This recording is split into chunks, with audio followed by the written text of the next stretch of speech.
Representative Omar harassed and surrounded pro-Israeli protesters. Really interesting. Put it up for a mass. Public officials, they get their fair share of public encounters. We're going to talk about this one. So Representative Ilhan Omar gave an explicit reply to pro-Israel protesters, badgering her on Capitol Hill and demanding that she, quote, go to Gaza, end quote. Wednesday afternoon, footage surfaced via X, formerly Twitter, showing protesters confronting the Minnesota lawmaker over her outspoken criticism of Israel's treatment of civilians in Gaza during its deadly military campaign against Hamas, something we've talked about in detail on the program. As Representative Omar was preparing to enter the elevator with her staff on Capitol Hill, a group of protesters carrying Israeli flags confronted her and demanded she disavow Hamas. Israeli newspaper identified the protesters as belonging to U.S. Bitar, a pro-Israel activist movement that also tried to give beepers to Omar and Representative Rashad Tlaib, meaning, the beepers that exploded. All of these are like veiled death threats, by the way. Okay, there's more. Put it up. The Post reads, the tar at the door of Representative Omar today. We had a beeper, and we'll be back tomorrow for Rashad Tlaib. We want them to stand in solidarity with the Jews of Netherlands and France. We are those fighting Jews. P.S. What's the penalty for removing that flag? So why do you stand with Hamas? Why don't you condemn Hamas? One protester shouted, do you like Hamas or Hezbollah? The Congresswoman ignored the badgering until one male protester told her to go to Gaza while referring to Omar as sweetheart. She could be heard saying back, F you, before the door closed. In the past, Representative Omar has called for the Biden administration to cut U.S. military aid to Israel. She's not the only one, by the way. Many members of Congress did, amid the country's ground offensive in Gaza. She also called for a ceasefire between Israel and Hamas amid the humanitarian and looming famine crisis gripping the Palestinians. Once again, she's not the only one. Other members of Congress opined as well. In fact, on October 7th of last year, Omar did condemn Hamas. Check the record, posting. I condemn the horrific act we are seeing unfold today in Israel against children, women, and the elderly, and the unarmed people who are being slaughtered and taken hostage by Hamas. Such senseless violence will only repeat the back and forth cycle we've seen, which we cannot allow to continue. We need to call for de-escalation and ceasefire. I will keep advocating for peace and justice throughout the Middle East. Omar told NBC News she feels her life may be in danger after being inundated with threats since the terror attack sparked the war in Gaza, reflecting wider fears among Muslim Americans and who feel they are being targeted to a degree unseen since the days after 9/11. Representative Omar, Democrat, Minnesota, whose family fled Somalia's civil war before immigrating to the United States, unequivocally condemned the Hamas attack, but her longstanding criticism of Israel policy toward Palestinians and Washington support for the country has made her lightning rod. Now, I do find it quite ironic.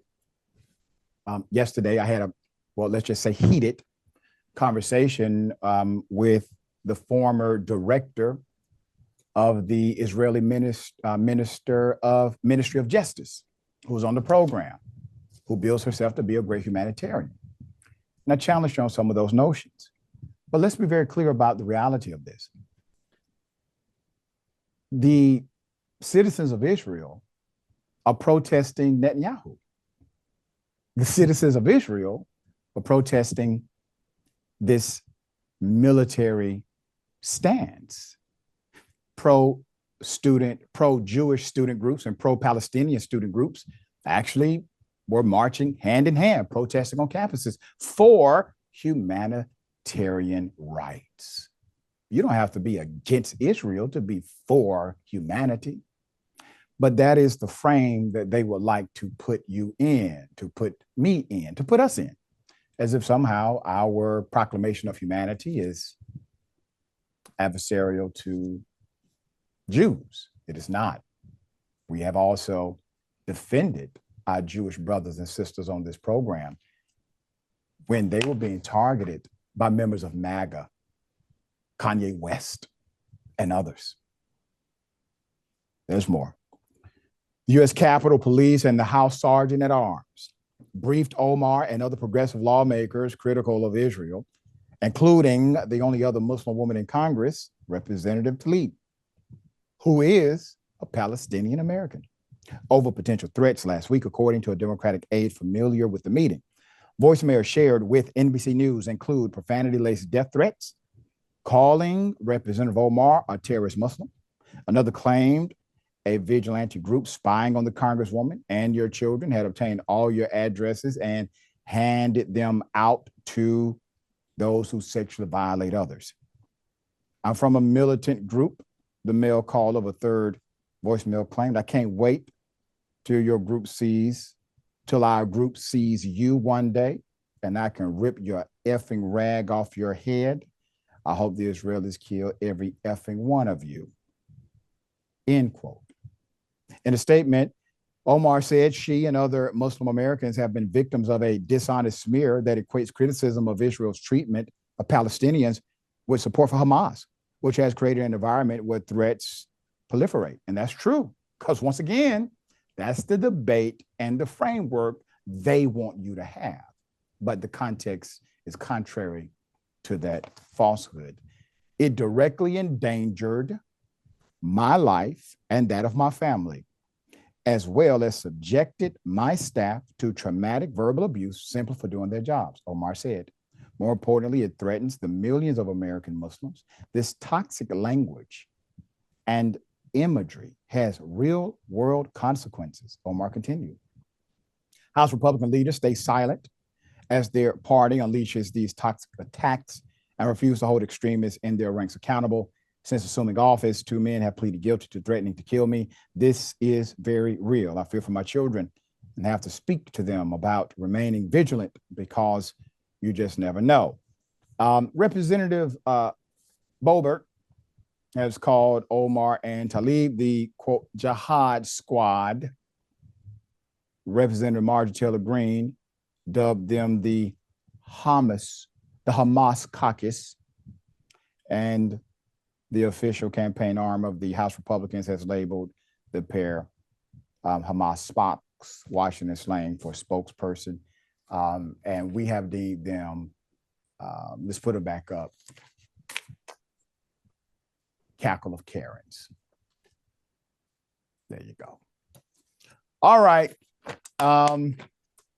We saw it happening right in front of us. I remember reporting on the school protest, campuses all across this nation, including right here in Atlanta, Emory University in particular, where students were being arrested. Hell, they arrested tenured professors. They did, locked them up, state police. Why? Why were they on a private college campus in the first place? State police. Who called you? Who organized this? How did this happen? Now, remember, there's something very dark and also something that's very, well, hopeful about the whole thing. Number one, the darkness, they should be able to protest on their college campus. They are the reason. They are the reason that you have a college in the first place. They pay for the experience of education. I stand with the students always, period. Number two, they will not be denied. You see, ladies and gentlemen, there's something called time. And no matter what, those college students who were suspended, expelled, and some even arrested and charged for simply standing up for humanity, not standing against a particular human being or standing for a terrorist group. None of that was true. Them standing up for humanity got them in trouble, real trouble. I remember the late John Lewis said, get in good trouble. They got in good trouble. They will not be denied because they will be the future leaders of our nation. They will be the future leaders of our nation. And as far as I can tell, our future, regardless of current context, is bright. All right. Just sister thoughts here. Yeah, there's free speech and then there's death threats. When you're talking beepers and you're making these violent threats against members of Congress, and it's not good, and we don't ever want to see that. And there has to be a middle ground, and obviously there has to be a ceasefire, and there's talks of that, and there's people in Congress supporting that. And we don't want to hear threats while you're walking and you're trying to do your job. That's just completely unacceptable. And it would be great if the House leadership or the Senate leadership, whoever, speaks up and says there is no room for this Right. kind of talk, for this threats of violence and safety against our members.